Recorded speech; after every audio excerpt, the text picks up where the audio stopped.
Okay, deck tech for mono white, mid-range, mid-range hammer time. So this is essentially hammer time, but I'm eschewing playing Luris in favor of sort of Fire and Ice and Batterskull. Yeah, I don't know what to say other than that Luris just really has never really done much for me, to be honest. I mean, like, it also kind of forces me to play Bauble. Bauble is kind of like, I mean, sometimes I don't even get to cast Luris, and like when I do, Bauble is pretty mediocre. Anyway, I really ideally want to squeeze Memnites in, but it's just really hard to squeeze them in if I'm also squeezing Baubles in. I also kind of want more than 20 lands, but less than 24. And like, it's just kind of weird. Everything just, to me, just kind of came together for this particular build. And I know it's weird because we're giving up Luris just to play 2 cards. But man, the thing is, these 2 cards though work so freaking well with Stoneforge Mystic. I was actually playing with that sort of Caladra thing, that 5/5 trample, haste, whatever, first strike, that new one from Modern Horizons. That card though is like, it's kind of a trap, because like, sure, it's kind of cool in some matchups where you want to just kind of be hasty, but I don't know. But the problem is like, if they just kill Stoneforge Mystic, then the card just might as well not exist. It's just it just gets stuck in your hand, and it's just not coming back out. Yeah, I mean, is there a possibility to revisit it? Maybe, but like, yeah, the issue I had, like, honestly, I'm probably tempted to jam more Mortarpods before I do that. Before I jam more of those things, or more Flayer Husks, because I mean, like, there's no worse feeling than drawing both Batterskull and Sword of Caladra when you don't have Stoneforge Mystic in your hand. I mean, Batterskull is fine. Like, eventually you get to cast it, like you do, and like, yeah, we did in some test games before, but like, yeah, Sword of Caladra, I don't know, maybe I'm missing it. Like, it's a sweet card, but it's I think it's kind of a trap. It's also like, it's also only good with Stoneforge Mystic, but like Sigarda's Aid, for example, 6 mana is not like impossible. Sometimes we actually get to 6 mana and we Sigarda's Aid, and then we just immediately play Batterskull. I suppose if we actually get to 8 mana, we could do that with the sword, but honestly, by that time we're just paying the natural equip cost to Colossus Hammer, and that almost never happens. I mean, it does come up sometimes, but anyway. But yeah, I mean, honestly, just these 2 cards, this fundamentally changes the dynamic of the deck. I mean, I'm sure other people have probably experimented with, with just eschewing Luris and just playing the traditional Stoneblade package. But I don't know, for something about like right now in particular, with the metagame being all over the place, there's just a lot of times where I just want to go slam a Batterskull into my hand, and I want to just I just want to like kind of out mid-range them sometimes. It depends. I mean, if I'm not drawing the combo, yeah, in some matchups, Batterskull is just what the doctor ordered. Yeah, and Sword of Fire and Ice, this is actually kind of one of the main reasons to eschew playing Luris, because Sword of Fire and Ice, let me tell you, if you do not have the hammer package, like if you're not actually able to produce a hammer, I think this card's way better than Cranial Plating, which is usually what the Luris builds do, because they don't conflict with Luris. But like, this card, man, this card forces chump blocks because they just lose the chump blocker anyway, which is good a lot of times, because a lot of times the creatures they chump block with are like utility based, or they don't want to chump with them. And if they're red or blue, then sometimes you just draw a card and then deal with them anyway. I mean, there's a reason why this card is played probably the most commonly out of any other sword in the traditional Stoneblade packages, and this is no exception. I really like it, and definitely, yeah, definitely this is one big reason. But I mean, just ultimately one of the main reasons is I just almost never got to resolve Luris. Luris never really sticked around for long enough. I mean, so what? I buy back like one Thraben Inspector. I buy back a Memnite. I mean, maybe I buy back a Hammer. Maybe I have the ability to play it or not. Usually not. Yeah, I gotta be honest. Luris just never really did much for me. and I did jam this a decent amount to get a feel for it. So, you know, obviously I'm kind of charting my own course here. Like, honestly, I have not looked at a lot of Hammer Time deck lists for reference. I don't know. This is just kind of how I like to roll. I just kind of like to build with the cards I remember, the cards that I think are good. Yeah, it's funny. This deck didn't start off as a Hammer Time deck, but you know, I actually just wanted to play Stoneforge Mystic with the regular package. But then I realized that, you know, maybe I could squeeze Lurrus in, and you know, next thing you know, I'm like, yeah, Hammer Time. This is basically a Hammer Time deck. Because, you know, once you're playing 4 Stoneforge Mystics, and 4... Actually, what I wanted to do is I wanted to play a Steelshaper's Gift toolbox deck together with Stoneforge Mystic, and once you're playing these two, you're already kind of basically playing a Hammer Time deck. So, anyway, this is my take on Hammer Time, fundamentally. This is the 2 different cards. Sanctifier and en-Vec. This card is, I think, kind of indispensable. It's really tricky because, you know, there are some matchups where this is just a Grizzly Bear, but here's the thing: if this also had protection from white, then we'd be set.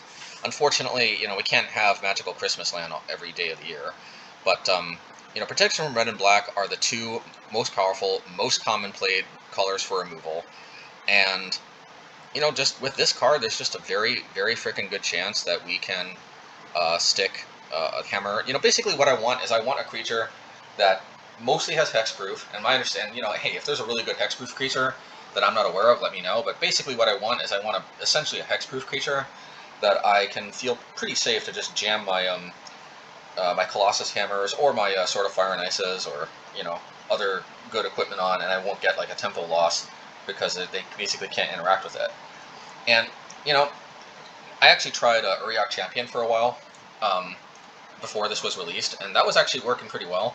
It was just so non-aggressive. Like, honestly, we don't really need to gain that life, and we're not playing this for burn hate. We're just playing this for, you know, again, just to have like a good target for our equipment. So yeah, anyway, that's what this is for. You know, Puresteel Paladin. Not much more to say other than that. This is your standard. Hammer Time card. This on first glance looks extremely unreliable. But here's the thing, okay? First of all, if they're tapped out, you can play this, and then you can play like 1 or 2 equipment or something. You can play like a Paradise Mantle, Flayer Husk. You can even play a couple of Colossus Hammers. You might even be able to equip them if you have like a clue token laying around, or you have you know, or you have like a Memnite or something laying around. Sometimes you can pay 1 or 2 like hammers and then just immediately equip. Now, if they're not a red-based removal deck, sometimes, you know, sometimes a 24/24 or, you know, 22/22 creature is not necessarily impossible for them to deal with. But still, you know, I mean, hey, against red it is usually. But yeah, you know, the point is at least you can draw 2 cards off of it. So sometimes, you know, they tap out, and then you can just play this and draw some cards. And, you know, sometimes that's just what the doctor ordered.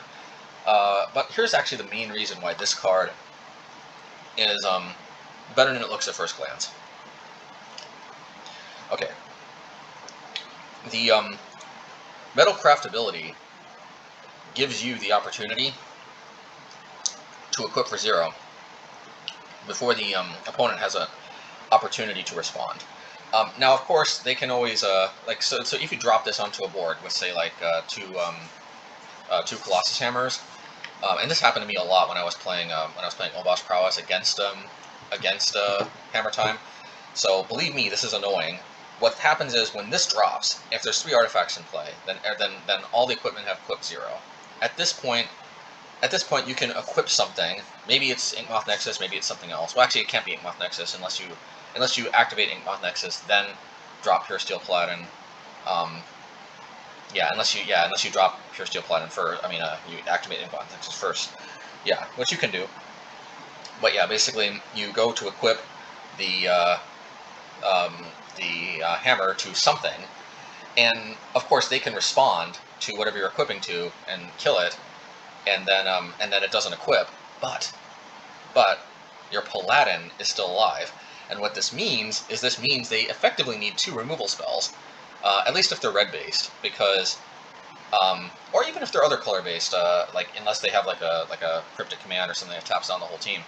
because I mean, you know, or they can just chump block for one turn. But the point is you can effectively get an attack in with a hammered creature a lot of times, because you drop this, you immediately move to equip one of your hammers to any random creature like a Memnite or something lying around, and sure, they can remove the Memnite, but then you can just do it again to another creature, and you can kind of run them out of removal that way. The only way that kind of is a dud is if they have exactly 2 or more removal spells in their hand, and they're able to cast it, which sometimes they are. Not gonna lie, that does happen, and that's unfortunate. But if they're in a situation where they only have 1 removal spell, then yeah, you can just keep re-equipping. So what you'll actually see a lot of times is that when you drop this and you move to equip a creature, they actually kill the Paladin, because at least you can't just re-equip it again, you know. So yeah, and I mean, you know, you may or may not actually win from that, but that's just a way to accrue some value, and sometimes you do definitely just snag a win that way. Just something to keep in mind. But definitely the ability to draw random cards off of these various equipment you got laying in your hand, definitely do not underestimate that. You may not necessarily want to just run this out right away. Sometimes you want to pick your spot. You'll probably see me run this out a lot, though, because I'm still kind of learning the deck, so I may or may not be playing this optimally. I'm almost certainly not playing this optimally. Yeah, Stoneforge Mystic, I mean, enough said. We all know this card was banned for a long time. Obviously, it's fair, but it's very powerful, and especially when you have the opportunity to go grab Batterskull and put it into play for 2 mana using its ability, yeah, and get a 4/4 lifelink creature attacking by turn 4, which is actually not unbelievably powerful with modern standards, but still, it can be hard for a lot of decks to deal with, and sometimes you really need the life. A lot of times they'll just be grabbing Sword of Fire and Ice, but yeah. Mortarpod, you know, I've actually played 4 of these in the past, and there's a decent chance I could go back up to playing 4. But, you know, I'm back on 1. I like having at least one of these in the mix, in the deck. The thing is, like, I think this is a highly underrated equipment card that, honestly, I think should see more play, at least as a one-of, in people's equipment toolbox, because worst case scenario, it's just a body, especially like in Hammer Time decks. And Hammer Time decks don't, like, they can make do with a frickin' Ornithopter. So, like, worst case scenario, this is just a 0/1 body. And yeah, for 2 mana, it's a little inefficient. But it's really not, because it's a 0/1 body that you can use to ping stuff, and a lot of that stuff is actually very problematic for you. I mean, mana dorks, there's like assassin-type creatures, I mean, they rarely see play. You know, I mean, Snapcaster Mage is like an Ambush Viper blocker that comes up. En-Vec creatures, sometimes that comes up. I mean, like, you'd be surprised. There's a lot of, like, really, really powerful... oh, and now the Monkey, now Ragavan. Nimble Pilfer, that's another card that you have to watch out for. Or that Dragon Lord, Dragon something Channeler. Like, there's a lot of 1 toughness creatures that are super powerful. Delver Secrets, I mean, you name it. So anyway, I think you don't lose a lot, certainly, by playing 1. Even playing 4. Playing 4 is probably only like a Hammer Time thing, because, you know, you need to play a lot of equipment to justify having a card that could mostly be dead. But, like, if you just have 1, I mean, yeah, it's a pinger card. Also, you can, like, attach it to other creatures, so if they die, you can ping something too. Highly underrated card, in my opinion. This also combines with some of our sideboard cards, but I'll get to those when I get to the sideboard. Thraben Inspector, I think this is White's best 1-drop, hands down. I don't know, at least in this deck, I think this is one of the best cards. There's really nothing more you can ask for, in my opinion, in a Hammer Time type deck from a 1-drop than this card. I don't know why this card doesn't see universal play in Hammer Time. I think they're wrong. I mean, obviously, I just picked this up, so, you know, I'm not saying that. I'm not trying to say that from, like, arrogance or anything. I just don't understand. And maybe the more and more I play, the more and more I will understand. It's probably going to be hard to convince me with, like, argument that this is not what I want to be playing. But, I mean, I've even gone back and forth of playing, you know, whether I should play it or not. I've sometimes played it, sometimes not. I just feel like when I play it, I usually just, things go smoother. I mean, I have another 1-drop, so I have another body to equip a hammer and other things to. But then I also just have, like, a free draw spell that I can use anytime, and all I can say is the games go smoother usually with this card. It's powerful enough that people have Cryptic Commanded this. Yeah, they can't, like, a lot of times they just don't Cryptic Command like a Memnite or something, so, I mean, that's the power of, like, a 2, this is ultimately a 2-for-1, you know, a little 2-for-1 in 1 mana. I mean, it's not a 2-for-1 you get right away, but it's a 2-for-1, make no mistake. And even if they kill it, it's a 2-for-1. Anyway, I don't know what else to say. Just in this type of deck, This card makes a lot of sense to me, and I love playing it. And yes, if you're noticing, I am not playing. I am not playing.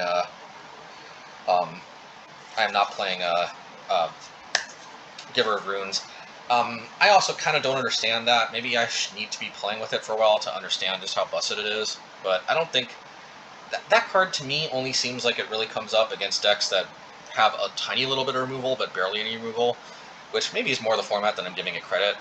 But I just feel like against a lot of the removal-heavy decks, they just kill the Giver, and then they just kill all your other creatures. That's why I'm kind of more hot on the idea of playing a creature that has natural protection built in, because this becomes kind of like the stumbling block that they can't really like remove. They can remove everything else, but they can't remove something like this. Anyway, that's been my experience, and that's come up a few times. But you know, obviously, there's something to like about knowing that they have to have 2 removal spells in order to stop you if you play something like Giver of Runes. I don't know, but then again, like, I've cracked the clue so many times with this card. This card has been so sweet to me.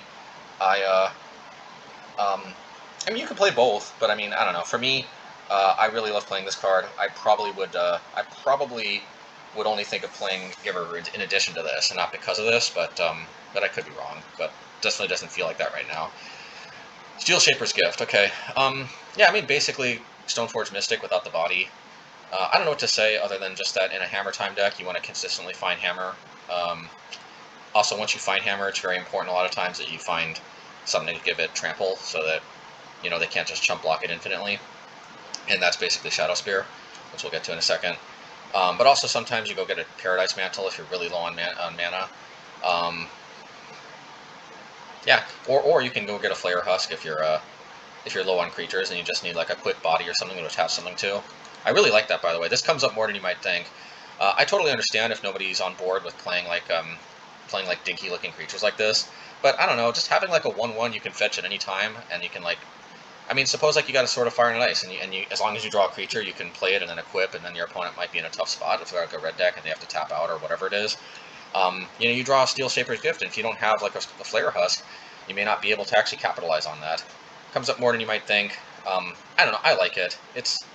I just like being able to cash in Steelshaper's Gift at any time for a 1/1 creature.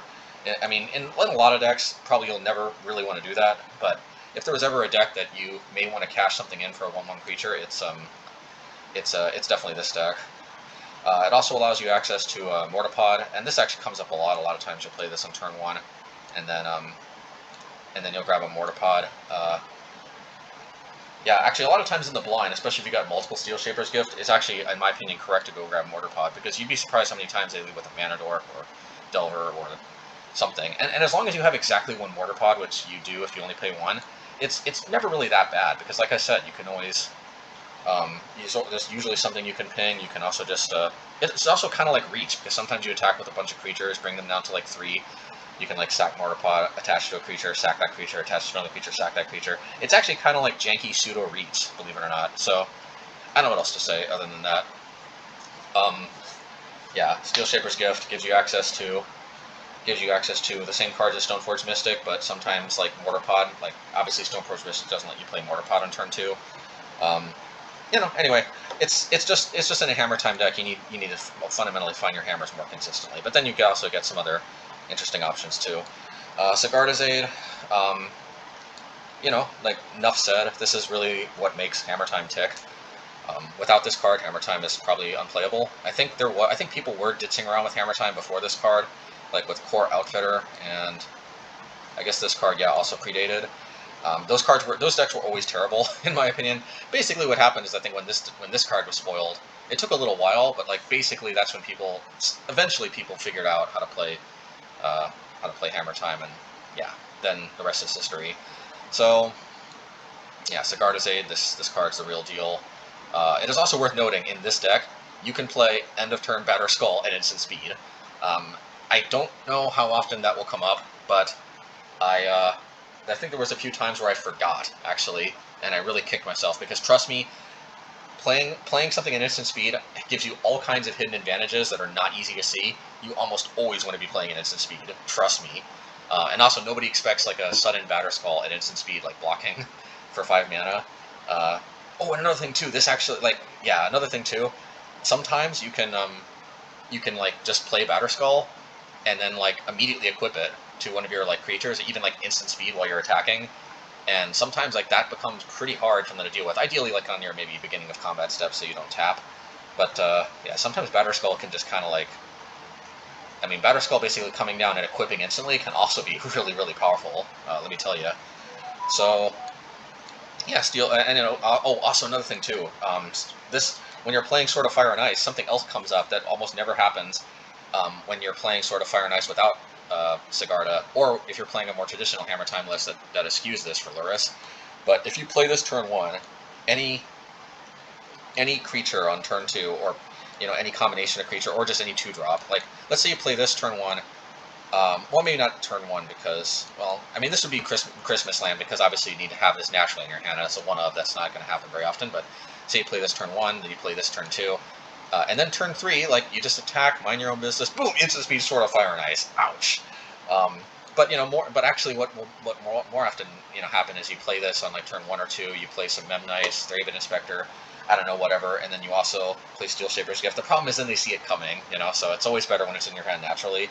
But still, you know, you got the Sigarda in play, then you've got, like, your creatures, and then you've got the threat of an instant speed Sword of Fire and Ice on turn 3, and you'd be surprised. Somebody got caught off guard by that, I think, in one of my matches. You know, I'm not sure if that, I don't think that one was recorded, but anyway, we'll see. Yeah, so, yeah, so Sigarda's Aid, I mean, I mean, of course, the main thing is it allows you to play instant speed hammers, and then they immediately equip. It is worth noting that that this is not an activated ability. This is a triggered ability. Yeah, when it enters, you may catch it. So it's a triggered ability, meaning that Pithing Needle on Colossus Hammer does not actually prevent Sigarda's Aid from attaching it, because it's not actually Colossus Hammer's own ability, its own activated ability that's at play. It's Sigarda's triggered ability attaches it separately. So just something to keep in mind. You're not shut off from Pithing Needle through Sigarda. You are, unfortunately, if you have Puresteel Paladin, because this makes equip 0, but it's still the same equip ability. It's still its own equip ability. It's just reduced to 0. So Pithing Needle does stop it if you're trying to do it through Puresteel Paladin. You know, Shadowspear already discussed. It gives your creature trample, very important when you're attacking with big hammered creatures. Flayer Husk, already explained. It's good to basically just have a free body sometimes. For only 1. I mean, this one's 2, but also this one doesn't have any power, so, you know, that's why you want to be using this sometimes. Colossus Hammer, I've been talking about this the whole time. This is the namesake of the deck. 1 mana, +10/+10. When you got Sigarda's Aid, then basically you have the potential for a turn 2 kill, for example. You play Memnite turn 1, Sigarda's Aid turn 1, then turn 2 you, like, attack, you, like, double hammer, and then, you know, GG. That has not happened for me yet. That's some kind of mythical thing that presumably can happen, and obviously it has happened for a lot of people. It's happened to me in some games. I remember getting turn 2 by Hammer Time before, and that's basically how that happens. But yeah, actually the most common way you get a turn 3 kill is actually one of 2 ways. Either you, probably the most common way actually is you have Inkmoth Nexus, you know, and I love this card in Infect, and here it is again, back from the grave, ready to infect people again. One of the most common ways is you play like a Sigarda's Aid on turn 1, then you play like Inkmoth Nexus on turn 2, and any other card, it doesn't matter. And then on turn 3, you attack, you play Colossus Hammer, you know, Sigarda's Aid attaches, and bada bing, bada boom. It's the most simple combo actually, is just Inkmoth Nexus, because it has flying too. The evasion helps out a lot. Alternatively, sometimes, you know, you can win on turn 3. Turn 3 is the most common quick kill you can get with this deck. You play like turn 1 Thraben Inspector, or you can, you know, Memnite, but Memnite works too, but, you know, Thraben Inspector for like, you know, reference, you know, turn 1 Thraben Inspector, turn 2 Sigarda's Aid, into Hammer, yeah, and then you equip, you attack, and then next turn you attack again. If you have Memnite, actually, then you don't actually need to have Hammer for the turn 3 kill. You can play Memnite, play Sigarda's Aid, then next turn you can play, what is it called? Steelshaper's Gift, get Hammer, attach Hammer, and then, yeah, that works too. So actually that's another reason why Memnite actually has a place in the deck. It unlocks turn 2 kill possibilities, but it also makes turn 1 I mean, turn 3 kills much more consistent. Because actually, without Memnite, you're definitely way more all in on the Inkmoth Nexus for turn 3 kills. Thraben Inspector works too, but again, you actually have to naturally have the hammer, which has a 4 of, will happen about half of the time. But if you have Memnite, then twice as often you'll have some kind of card that translates into a turn 3, the possibility at least of a turn 3 kill. Yeah, so that's hammer, obviously. Paradise Mantle. Oh yeah, I forgot to mention one last thing. Another way you can get a turn 3 kill is you can play like a, I don't know, it doesn't matter. I mean, I guess, yeah, another way it doesn't matter. You can turn 1 play like Thraben Inspector, you get a clue token. Turn 2 you play like a Puresteel Paladin, and then turn 3 you, oh, I don't know, you Steelshaper's Gift. You have like a hammer in your hand, you Steelshaper's Gift for a hammer, and then like you play the hammer, draw a card, you play the hammer, draw a card. You've got the clue token sitting in play. It also works if you have a random Memnite or Flayer Husk or one of these, which could have been dropped somewhere along the curve too. But yeah, whatever the case may be. But like, this is a good example. This is another reason why I really love this card. The clue can just help turn on Puresteel Paladin. So yeah, because then you have the clue token, which is 1 artifact, then the 2 hammers, and then you just equip both because you have Metalcraft, and then you attack and then you win. That doesn't happen a lot, also because if they have a chump blocker, then obviously that stops it in its tracks. But it is worth noting that's another turn 3 win possibility. The vast majority of your turn 3 wins, though, will come from Sigarda's aid. So there are some matchups where you almost kind of have to mold to this, because you kind of have to win by turn 3, and in more matchups than I'd like. But obviously that's one of the reasons to play this deck, is to win on turn 3, and I used to play a mono-white deck that had Steelshaper's Gift, and that deck couldn't win until like turn 10. So it's nice for a change to have the ability to win super quickly. In Modern, that's very invaluable. And, Paradise Mantle, what is there to say about this card? Just other than that, basically you have the option to go grab it when you're light on mana. And also, I should mention, sometimes you can do kind of nutty things when you have Puresteel Paladin. Out, because let's say you well, first of all, you can place Puresteel Paladin, and then immediately, if you have this in your hand, you can drop this and draw a card. Sometimes you can catch them off guard because they're not expecting to have to prevent you from drawing a card the turn you play it, if it's turn 2. But the nutty thing you can do is, say you drop this and this is already in play, and then you got 3 other artifacts, and say you've got like 5 creatures in play, you actually unlocked 5 extra mana, because you can equip one of your creatures for 0, tap it, re-equip to another creature, tap it, re-equip to another creature, tap it, and yeah, you actually unlock a lot of extra mana if you have like a lot of Memnites, Thraben Inspectors, whatever you have laying around. Sometimes that's what you need, and sometimes you might even be able to naturally, well, actually you don't need to naturally equip, but sometimes you might be able to play out a Batterskull, or I don't know, just do a lot of stuff. Sometimes you could do more than you think because of that. This is one of the more cuttable cards, but man, when it comes up though, when this card's needed, it's just hard to think of cutting it when it happens. When it's sitting around not doing anything, yeah, it's easy to think about cutting it. Honestly, for a while, the Sword of Kaladar card was taking this card's place, that new one from Modern Horizons 2.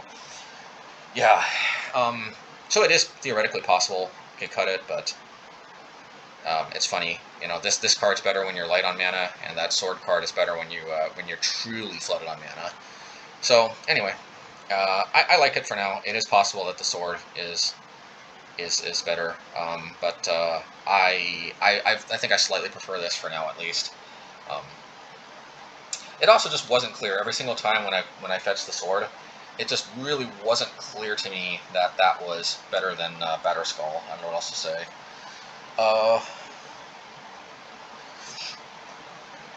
Yeah, and then Memnite. Obviously, this we've been discussing this. It's just a 0 mana 1/1 artifact creature. It helps with Metalcraft. It unlocks the possibility for turn 2 kills.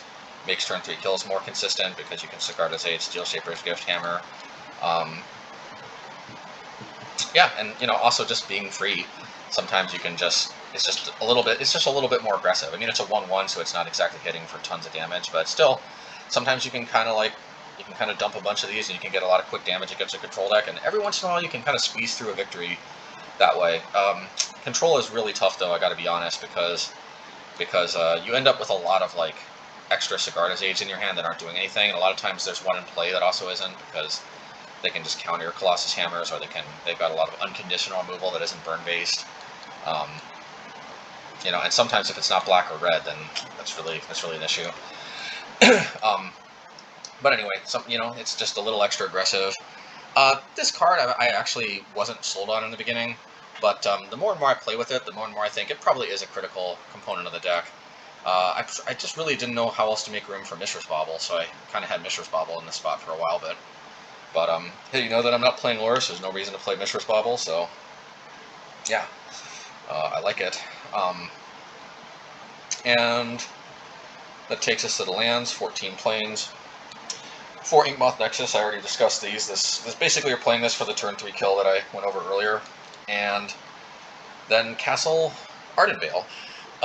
Okay, this card is interesting, and I say that for a couple reasons, because I really love this castle. I feel like this castle may secretly be the best castle. On the other hand, sometimes when the game drags out, like extra 1/1s don't really make that big of a difference. On the other hand, sometimes they do, and this deck is definitely the deck that is most likely to take advantage of random 1/1s, because when you've got all these equipment, like sometimes you just need a body of any size to equip them to, and this basically gives you, as you know, this basically means you have a never-ending supply of 1/1 creatures when you need them. I don't know what else to say other than that. It's been good to me. It has not been as good to me as Castle Lochthwain has for black. That is objectively probably the strongest of these castle cycles. That card just blew my mind when I saw it. This card I think is very underrated and secretly a lot stronger than people think. Yeah, I mean, I'll playtest with it more, but it's mostly free. It mostly comes into play untapped, almost always. It gives you free creatures in a deck that can definitely use them. And I'll also say, so you know, we have 14 planes. You know, other Hammer Time decks play Horizon lands. I tried playing Horizon lands, you know, a little bit. I just don't really get that, because there's a few things I don't like about Horizon lands. First of all, the burn matchup is good because you have all this, you know, that life gain is a natural part of your strategy, like Shadowspear and especially our version with Batterskull and whatnot. But and also you have quick kills backed up by Colossus Hammer, which is also like a protection spell for your creatures in addition to being a win con. So you can like Colossus Hammer, then respond with another Colossus Hammer and protect your creature from the burn spell to try to prevent the first one. Anyway, so they keep think decks like Burn, for example, are good matchups, and they are, but they can still get you. And I just really hate, like, especially once a Burn player dropped Eidolon, and it became very taxing, like playing Steelshaper's Gift, playing Sigarda's Aid, playing like all the cards that I need to set up a win, and I think that Burn player won it like at a very small, like I think they took like one hammer hit from a regular creature or something, and then they ended up winning. Yeah, they ended up dealing like exact damage to me, and they were at a low life total, whatever that was, and I just remember thinking, man, if I just hadn't taken some damages from my, if I hadn't taken some damage from my Horizon lands, you know, I was so close. I mean, basically every life counts, and I was dying to like exact damage.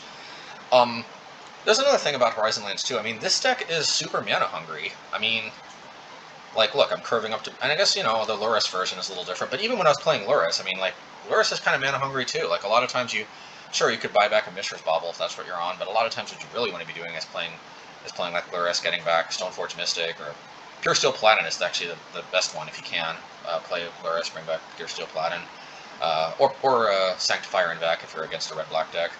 But we're not playing Loris, and like, yeah, even with Loris, it's playing Loris to its maximum value usually is kind of expensive. Batterskull hard casting is obviously expensive. Sword of Fire and Ice plus equipping is expensive. Plus, also, you do want to be playing to get to 8 mana to actually naturally equip the Colossus Hammer. That does come up, believe it or not. And like when you're cracking Horizon lands, you're obviously setting yourself back to naturally, you know, getting to the natural equip for Colossus Hammer. And maybe it's partially because I've got these castles here that are always always give me something to do with my mana. But yeah, also I've got these castles that I'm working up to at 5 mana and so forth. And then obviously the more mana you get, the more you can play something and use the ability Plus, there's like always something you can equip with random equipment you got laying around. Yeah, I don't know what to say other than that Horizon lands seem great in theory, but they, number one, they're not plain, so they increase the possibility of these coming in play tapped. Sure, you could trim the castles, but then you increase the chance that you don't see a castle at all, and the castles to me just feel really great and really free. Yeah, and also just the deck is super mana hungry, and I've even noticed against a lot of Hammer Time opponents I play against, they usually don't crack those Horizon lands until way later in the game. A lot of times they're just taking a lot of damage off of them, and they're not cracking them, and I think rightfully so, until like the game goes really long. And I don't know, to me I just feel like Castle kind of fills that role of giving you something better to do. I mean, something to do with your mana when the game gets longer.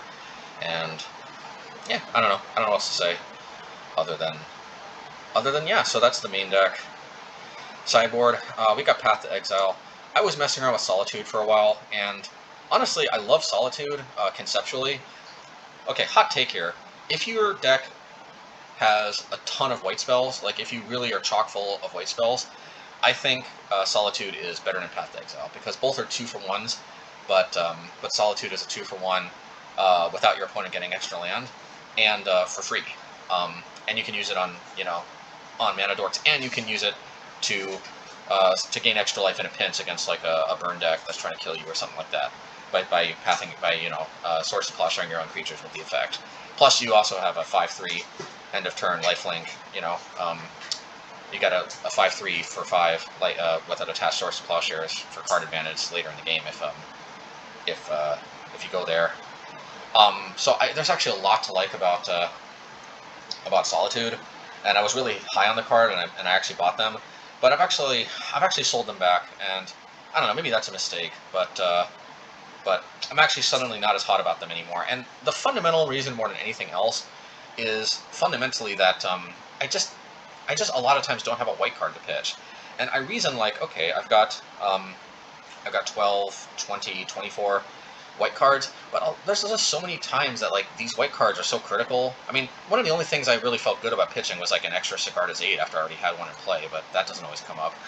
So yeah, the thing about Solitude is that these white spells, I mean, like, ideally I'd like to be able to pitch like Memnite or like one of these random equipments in matchups where they're not as good, or a land, in a lot of matchups, but I can't do that because they're colorless. So like the thing is that I just usually found that these white cards were cards that I really didn't want to pitch. So yeah, that's the thing about Solitude. Actually, when I played it, I mostly cast it for 5, which was great in some matchups where I wanted to like go way more mid range. But against other matchups, like where I wanted it to be more of a roadblock, or just use it as more flexible removal, it just wasn't really doing for me what I was hoping it would do. But I really did like it, and when I did have a good pitch, it felt great. And when I was able to get to 5 mana, it felt great. I think Solitude is the real deal, and maybe I should hold on to it because it might even go up. I mean, maybe I shouldn't have sold it. I mean, back, but yeah, Solitude. You may want to get your copies now if you think your deck can support it, because I think that card. I think that card's better than Path. Again, if you have a lot of white cards to support it. I don't think this deck does. I think this deck needs Path. And yeah, I don't know what to say. So that takes us to Skyclave Apparition. Honestly, this was also one of the reasons why I wanted to ditch Luris. It was just kind of hard for me to I was playing like Disenchant, and I just really was like, man, I almost never bring this in. I mean, not Disenchant, what's it called? Seal of Cleansing. I mean, like, say I brought it in some matchups, yeah, it was good sometimes. I mean, yeah, I don't know what to say, but there's a lot of matchups where I just really wanted, I really wanted Skyclave Apparition. This is so sweet because it hits almost everything you want to hit, but also it's a body, and in a deck that needs bodies. So I really like this card. It feels like something I've been missing this whole time in my sideboard. I remember I used to play like those frickin' lessons, reduce to. Yeah, I mean, check it out. Remember one of my earlier builds? I used to play like that 2/1 Professor creature that made you learn. And one of the reasons why is because I think this card is kind of underrated, because you exile something and you get a 3/2 spirit, which oftentimes you can play around. But needless to say, Skyclave Apparition is so much better than that card, and you don't have to play some dinky creature to go learn and get it. You can just play it naturally. Man, this card is expensive, and in real life, I'm not looking forward to buying it.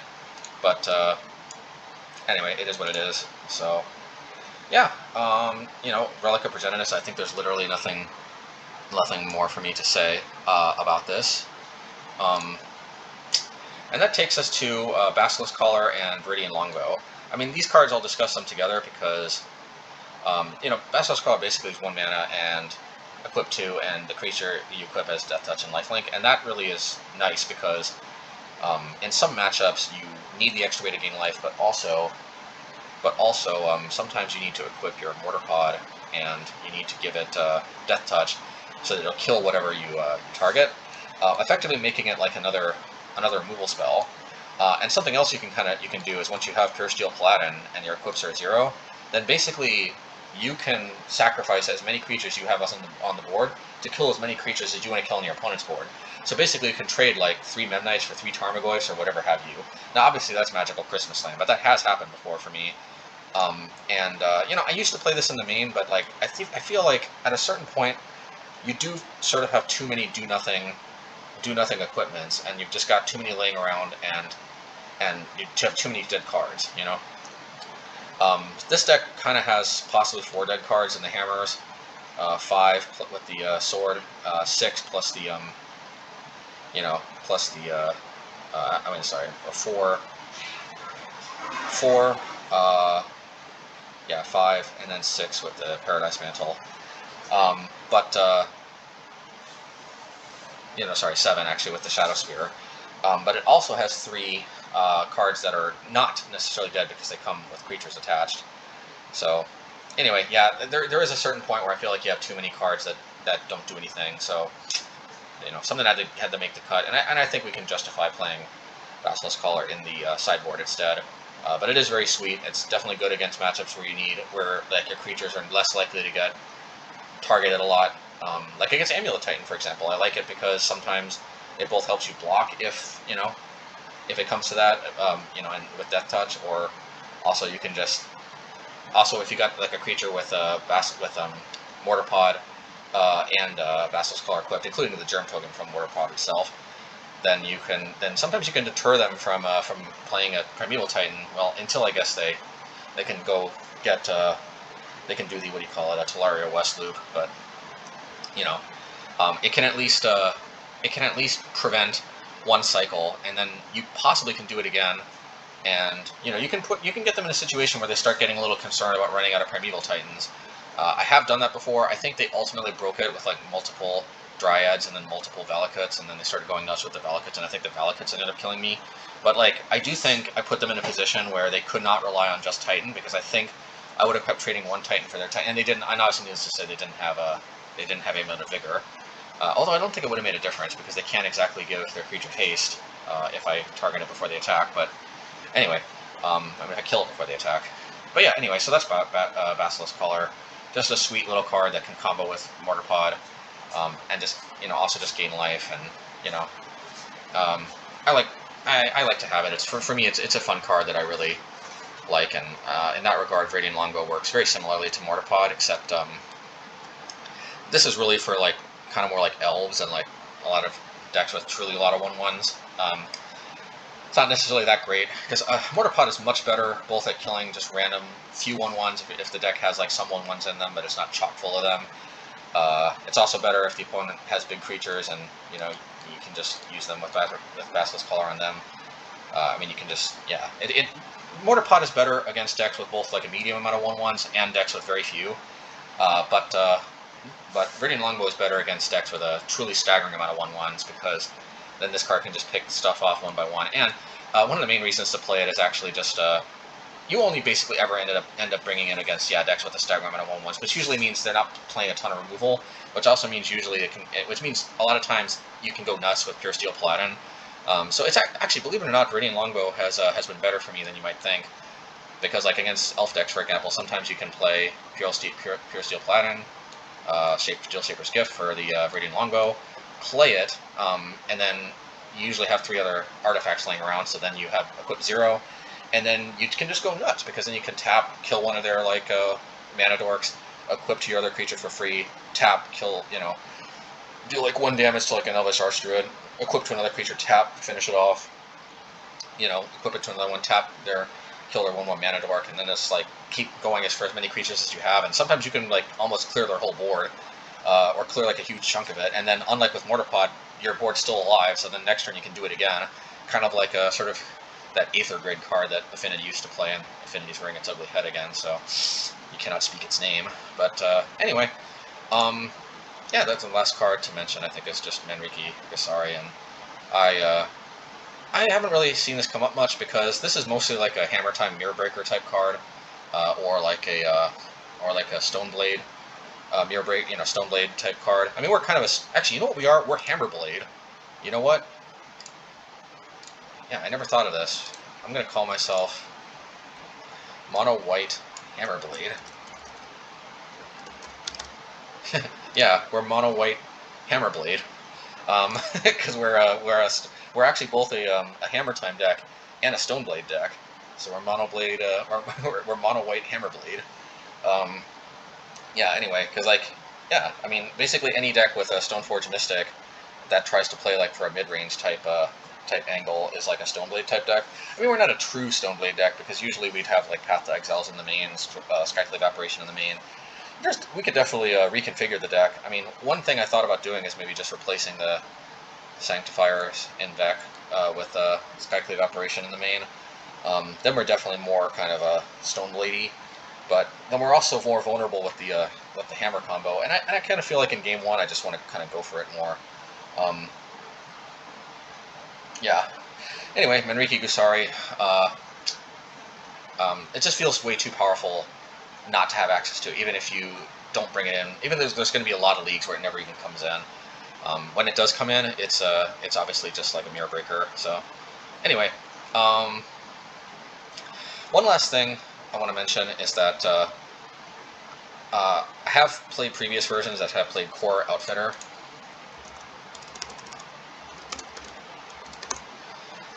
Yeah, I have played previous versions that have played this card, and so it's basically, this is 2 mana for a 2/2, and when it comes into play, you can attach any equipment you have lying around to any creature you control. It's a one-time thing. It's like just, it comes into playability. The thing about this that I don't like, though, is that this does not in any way enable a turn 3 kill. Yeah, the only thing you can do, I mean, with this alone, what you can do, like, sometimes you can play Hammer turn 1, turn 2 play Core Outfitter and like equip the Hammer to itself, but then you have to attack twice over 2 turns, unless you also have Sigarda's Aid or Puresteel Paladin, in which case, or another Core Outfitter. Yeah, I guess you can win on turn 3 if you have 2 Core Outfitters and two Colossus Hammers. Like turn 1 Colossus Hammer, turn 2 Core Outfitter, attach it to itself. Turn 3 play a Colossus Hammer, and then play the other Core Outfitter, attach it to the first one, attack, and then hope they don't have any blocker. Like, so I guess it is theoretically possible, but yeah, needing 2 Core Outfitters and 2 Colossus Hammers, not ideal. Whereas, like with Sigarda's Aid, you can get turn 3 kills in a lot of situations with literally just Sigarda's Aid, any creature, and 1 Colossus Hammer, or even just 1 Steelshaper's Gift. Yeah, so like that's a huge difference. Fundamentally, just think of it like Core Outfitter does not lead to turn 3 kills. Yes, and that extremely rare circumstance is a possibility, but most of the time you just have another creature laying around, and then you attach a Hammer to that creature.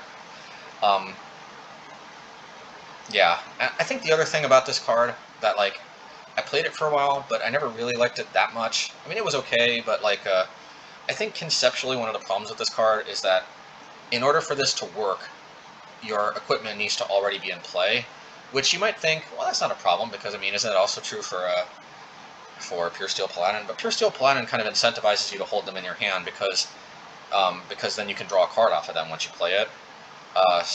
Sigarda's Aid, obviously you only get the equip if you have it in your hand, which is precisely why there's kind of a give and take with this deck, and why the matches can be somewhat interesting sometimes. Yeah, anyway, Core Outfitter. Core Outfitter just doesn't do any of that, so I'm not really fundamentally interested in it as much anymore. I could see myself maybe one day going back, going back to playing this card. But you know what? I'd honestly be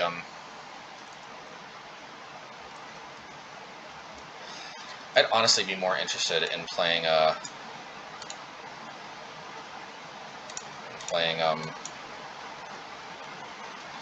equipment.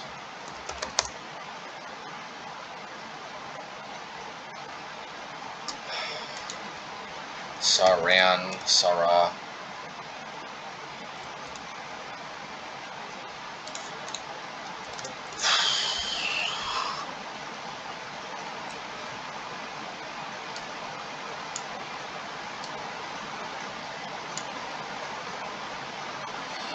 Anyway, I'd be more interested in playing the whatever that card's name is. That's 1 white, 1 colorless for a legendary creature. Whenever you cast an equipment spell, draw a card. That was played in the old Cheerio decks.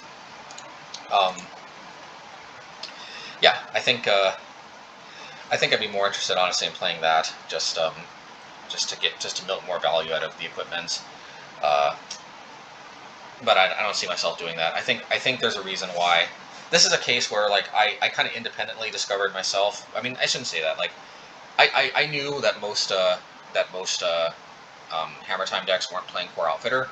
I experimented with Core Outfitter myself just to see how it felt, and now I think I know why they don't necessarily play it. Just because everybody's not playing it doesn't mean that it's a correct thing not to play it. But having tested it myself, I can articulate why a lot of its shortcomings. And there might be some circumstances, some metagames, certain things where those shortcomings are outweighed by the advantages it does bring. But yeah, it's that's why I'm not playing that. Not that anybody asked why I wasn't playing it, but anyway. But yeah, I'm sure some people might wonder, what about that card? And that's the issue. And my understanding is most Hammer Time decks don't play it, and I'm pretty sure it's basically for the same reason. Okay, that was a mouthful. If you guys like this content, like and subscribe, hit the bell icon for notifications, and see you guys next time. Smash that like button, of course. Leave a comment. Yeah, and subscribe. And yeah, well, let's just say that more in the beginning, because I don't know how many people are still listening this far in, but take care, everybody, okay? Alright. Alright, yeah, so just quick shout out to all of my patrons. Thank you so much for your support. I'm tagging this at the end of the of my videos, and I'm going to update this, of course, as I have new patrons. But I really appreciate all of your support. Thank you so much, Frederick LeMay. Thank you so much, Povilas Tamosauskas. Please let me know if I'm pronouncing that correctly. Tamosauskas. Yes. And thank you so much, Alexis. Thank you so much, Jeremy Elder. Thank you so much, Brett. And thank you so much, Michael Patton. Really appreciate all of your support.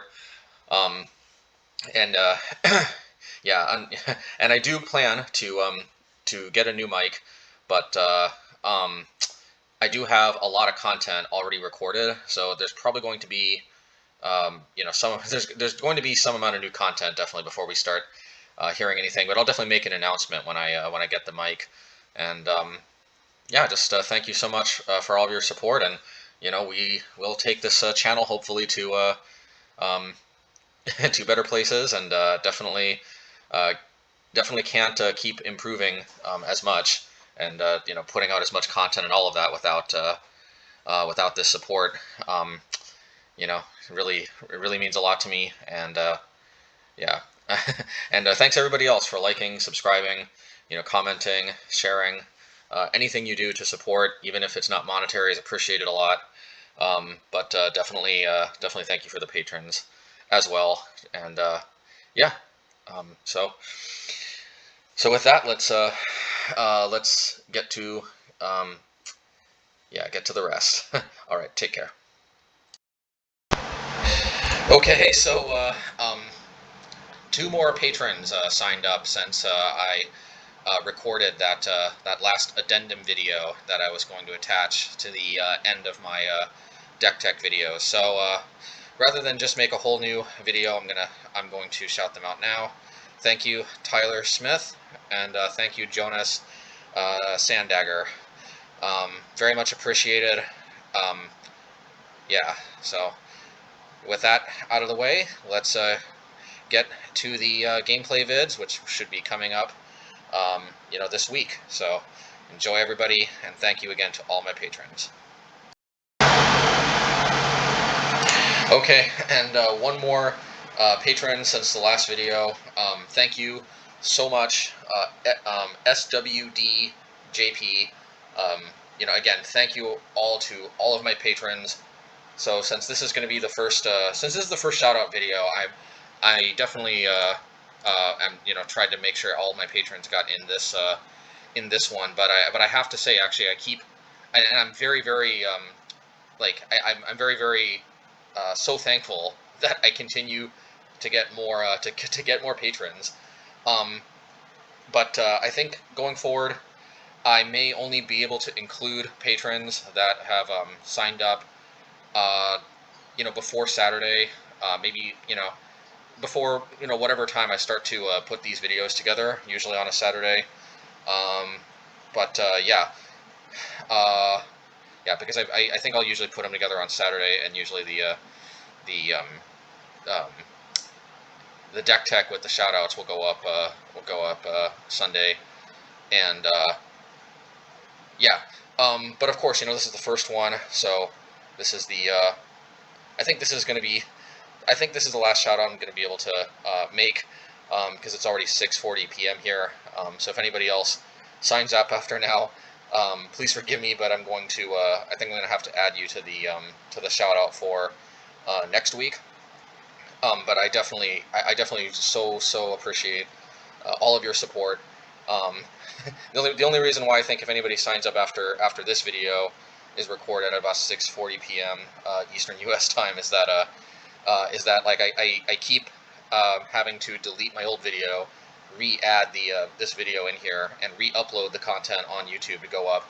Although actually my MHayashi video seems to have reached the upload limit, so I think that one's going to have to go up first thing tomorrow whenever I wake up. But anyway, or if I stay up to midnight, like around midnight. But anyway, so regardless, thank you again so much to my patrons.